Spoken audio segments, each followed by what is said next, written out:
ಮಹಿಳೆಯರ ಸೆರಗಿನ ಒಳಗಡೆ ಕೂತು ಕ್ಷೇತ್ರ ಪುನರ್ವಿಂಗಡಣೆ ಕಾರ್ಯಕ್ರಮವನ್ನು ಜಾರಿ ಮಾಡಲಿಕ್ಕೆ ಇವರು ಕೈಗೊಂಡಂತ ಒಂದು ದಾರಿ. ಯಾವತ್ತೂ ಕೂಡ ಕಾಂಗ್ರೆಸ್ ಪಕ್ಷ ಮಹಿಳಾ ಮೀಸಲಾತಿ ವಿರೋಧ ಇಲ್ಲ.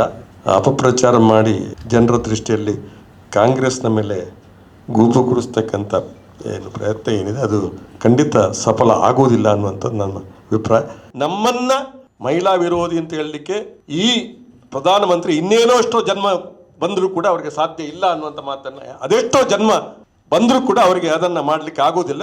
ಏನೋ ಒಂದು ಸ್ವಲ್ಪ ತಾತ್ಕಾಲಿಕವಾಗಿ ಏನೋ ಲಾಭ ಅವರಿಗೆ ಸಿಗ್ಬೋದು, ಅದೇ ಶಾಶ್ವತವಾದ ಲಾಭ ಸಿಗುವುದಿಲ್ಲ. ಒಬ್ಬನನ್ನು ಒಂದು ಸಲ ಮೋಸ ಮಾಡ್ಬೋದು, ಒಂದು ಸಾರಿ ಎಲ್ಲರನ್ನೂ ಮೋಸ ಮಾಡೋದು, ಆದರೆ ಎಲ್ಲ ಸಾರಿ ಎಲ್ಲರನ್ನು ಮೋಸ ಮಾಡಲಿಕ್ಕೆ ಆಗೋದಿಲ್ಲ ಅಂತ ಹೇಳುವ ನಮ್ಮ ಪ್ರಧಾನಮಂತ್ರಿಗಳು ಅರ್ಥ ಮಾಡಿಕೊಳ್ಬೇಕು ಅಂತ ಹೇಳ್ತಕ್ಕಂಥ ಮಾತನ್ನು ಈ ಸಂದರ್ಭದಲ್ಲಿ ನಾನು ಇಷ್ಟಪಡ್ತಾ ಇದ್ದೆ. ದೇಶಕ್ಕೆ ಪ್ರಧಾನಿಯನ್ನು ಮಹಿಳೆಯರಿಗೆ ಕೊಟ್ಟಿರ್ತಕ್ಕಂಥ ಪಕ್ಷ ಕೂಡ ಕಾಂಗ್ರೆಸ್. ಮಹಿಳೆಯರಿಗೆ ಅಧಿಕಾರ ಕೊಡುವಲ್ಲಿ ಕಾಂಗ್ರೆಸ್ಸು ಎಲ್ಲಕ್ಕಿಂತ ಮುಂದಿದೆ. ಕಾಂಗ್ರೆಸ್ ಈ ದೇಶಕ್ಕೆ ಸುಮಾರು ಸುದೀರ್ಘ ಕಾಲ ಪ್ರಧಾನಿಯನ್ನು ಕೊಟ್ಟಿರ್ತಕ್ಕಂಥ ಪಕ್ಷ ಕಾಂಗ್ರೆಸ್ ಪಕ್ಷ.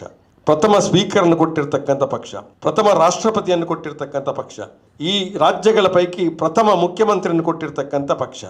ಅದನ್ನು ಅವರು ತಿಳ್ಕೊಳ್ಬೇಕು.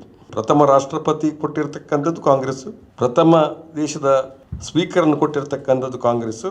ಯಾವತ್ತೂ ಕೂಡ ಪಕ್ಷ ಮಹಿಳೆಯರ ಪರವಾಗಿರ್ತಕ್ಕಂಥದ್ದು ಅಂತ ಹೇಳೋದಕ್ಕೆ ಬೇರೆ ಅರ್ಥ ಬೇಕಾಗಿಲ್ಲ. ಮಹಿಳಾ ಮತ್ತು ಮಕ್ಕಳ ಇಲಾಖೆಯನ್ನೇ ಸೃಷ್ಟಿ ಮಾಡಿದ್ದು ಶ್ರೀಮತಿ ಇಂದಿರಾ ಗಾಂಧಿ ಅವರು.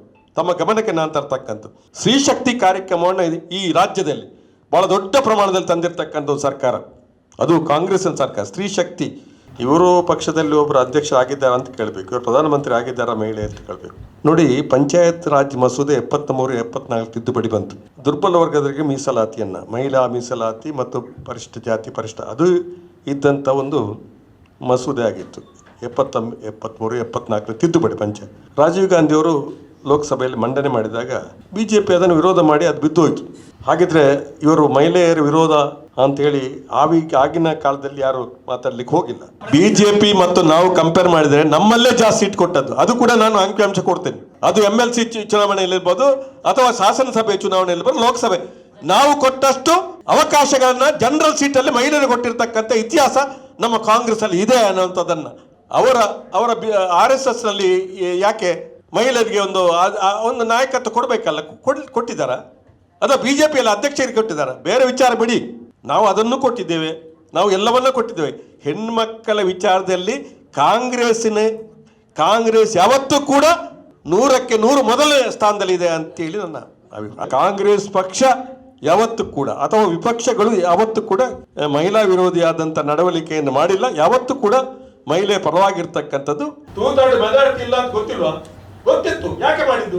ಇದೆಲ್ಲ ಯಾರೋ ಮೇಲೆ ಗೂಬೆ ಕೂರಿಸಬೇಕು ಅನ್ನುವಂಥ ದೃಷ್ಟಿಯಲ್ಲಿ ಕಾಮನ್ ಸೆನ್ಸ್, ಪ್ರತಿಯೊಬ್ಬ ಕಾಮನ್ ಸೆನ್ಸ್ ಇಲ್ಲದವರು ಯಾರಿಲ್ಲ. ಸಾಮಾನ್ಯ ಸ್ವಲ್ಪ ಎಲ್ಲರಿಗೂ ಎಲ್ಲ ಥರ ಕಾಮನ್ ಸೆನ್ಸ್ ಇದೆ ಅಂತೇಳಿ ಸಾಮಾನ್ಯವಾಗಿ ಕಾಮನ್ ಸೆನ್ಸ್ ಇದ್ದವರು ಇದ್ದಾರೆ. ಇವರಿಗೆ 3 ಮೆಜಾರಿಟಿ ಇಲ್ಲ ಅಂತ ಅವ್ರಿಗೆ ಗೊತ್ತಿಲ್ವಾ? ಗೊತ್ತಿದ್ದು ಈ ಚುನಾವಣೆ ನಡೀತಾ ಇದ್ದಾಗ, ಅದು ಹೊಸ ಸಂಸತ್ತನ್ನು ಕರೆದು ಚುನಾವಣೆ ಇದ್ದಾಗ ಇವರು ಹೆಣ್ಮಕ್ಕಳ ಮೇಲೆ ಗೌರವ ಇದ್ದರೆ ಹಾದ್ರಾಸ್ಪದ ಇನಾವ್ ಪ್ರಕರಣ ಯಾರು ಮಾಡಿರ್ತಕ್ಕಂಥದ್ದು? ಇವರ ಪಕ್ಷದ ಮುಖಂಡರು ಮಾಡಿರ್ತಕ್ಕಂಥ, ಅದನ್ನು ಸರಿಪಡಿಸ್ತಕ್ಕಂಥದ್ದು ಮಾಡಬೇಕಾಗಿತ್ತು. ಮೊನ್ನೆ ಹೋಗಿ ಎಲ್ಲ ವೆಸ್ಟ್ ಬೆಂಗಾಲಲ್ಲಿರ್ತಕ್ಕಂಥ ಎಲ್ಲ ರೇಪು ಕೇಸ್ಗಳನ್ನು ಮತ್ತೆ ನಾನು ತನಿಖೆ ತರಲಿ. ಆದರೆ ಅನೇಕ ಬೇರೆ ರಾಜ್ಯಗಳಿದೆ, ಇದು 10ನೇ ಸ್ಥಾನದಲ್ಲಿದೆ. ಮಕ್ಕಳ ಹಗರಣಗಳು ಇರ್ತಕ್ಕಂಥದ್ದು 10ನೇ ಪ್ಲೇಸಲ್ಲಿ ವೆಸ್ಟ್ ಬೆಂಗಾಲ್ ಇದೆ, 1ನೇ ಸ್ಥಾನದಲ್ಲಿ UP ಇದೆ. ಅಲ್ಲಿ ಹೋಗಿ ತನಿಖೆ ಮಾಡುವಂಥದ್ದು ಹೇಳಲಿಕ್ಕಿಲ್ಲ. ಯಾಕೆ? ಯಾರು ಜನರನ್ನ ಭಾರಿ ಸುಲಭದಲ್ಲಿ ಮೋಸ ಮಾಡ್ಬೋದು. ಇಲ್ಲಿವರೆಗೆ ಮೂರ್ಖ ಮಾಡಿದ್ದಾರೆ ಅಂತ ಹೇಳುವುದನ್ನೇ ಅವರು ತೋರಿಸ್ಕೊಟ್ಟಿದ್ದಾರೆ. ನಾನು ಪ್ರತಿ ವಿಷಯ ಯಾವುದು ಅವ್ರು ಹೇಳಿದ್ದನ್ನು ಯಾವುದು ಮಾಡಿದ್ದಾರೆ. ಇವತ್ತು ಅಲ್ಲಿ ಹೋಗಿ ಹೇಳ್ತಾರೆ ಗುಸ್ಬೈಟಿಯಾ ಬರ್ತಾರೆ ಅಂತೇಳಿ. ಇವರು ಹೇಳ್ತಾ ಇದ್ರಲ್ಲ ಭಾಷಣದಲ್ಲಿ, ಮಿಲಿಟರಿ ಇವರ ಕೈಯಲ್ಲಿದೆ, ಇಂಟೆಲಿಜೆನ್ಸ್ ಇವರ ಕೈಯಲ್ಲಿದೆ, ಪೊಲೀಸ್ ಇವರ ಕೈಯಲ್ಲಿದೆ, ಎಲ್ಲ ವ್ಯವಸ್ಥೆ ಇವರ ಕೈಯಲ್ಲಿದೆ. ಆದರೆ ಯಾಕೆ ಬರ್ತಾರೆ? ಮನಮೋಹನ್ ಸಿಂಗ್ ಅವರನ್ನ ಟೀಕೆ ಮಾಡ್ತಾ ಇದ್ರು ಅಲ್ವಾ? ಈಗ ಏನು ಹೇಳ್ತಾರೆ? ಈಗ ಆವಾಗ ಕೇಂದ್ರ ಸರ್ಕಾರ ಗಡಿ ಭದ್ರತೆಯನ್ನು ನೋಡಿಕೊಳ್ತಕ್ಕ ಕೇಂದ್ರ ಸರ್ಕಾರ, ಈಗ ಮಮತಾ ಬ್ಯಾನರ್ಜಿ ಅವರು ನೋಡು, ಇದೊಂದು ವಿಶೇಷ. ಅಷ್ಟು ದಡ್ಡರು ಈ ಸಮಾಜದಲ್ಲಿ ಇದ್ದಾರೆ ಅಂತ ಆದರೆ ಅದು ಭಾರಿ ಆಶ್ಚರ್ಯ. ಅಸ್ಸಾಂನಲ್ಲಿ ಬಂದರೆ ಅದು ರಾಜ್ಯ ಸರ್ಕಾರ ನೋಡಿ ಆಗ ಮಾಡಿದ್ದು ಈಗ ಮಾಡಿದ್ದು ಅಂತ ಹೇಳ್ತಾರೆ. ಎಲ್ಲರನ್ನ ಮೋಸ ಮಾಡಲಿಕ್ಕೆ ಎಲ್ಲ ಸಂದರ್ಭದಲ್ಲಿ ಆಗೋದಿಲ್ಲ. ಇದು ಬರೀ ಮೊಸಳೆ ಕಣ್ಣೀರನ್ನ ಮೊಸಳೆಗಳೇ ನಾಚಿಕೆ ಮಾಡುವಂಥ ರೀತಿಯಲ್ಲಿ ಆಗಿದೆ ಅನ್ನುವಂಥದ್ದು ಇವತ್ತು ಬಹಳ ವಿಶೇಷವಾದಂಥ ಪರಿಸ್ಥಿತಿ.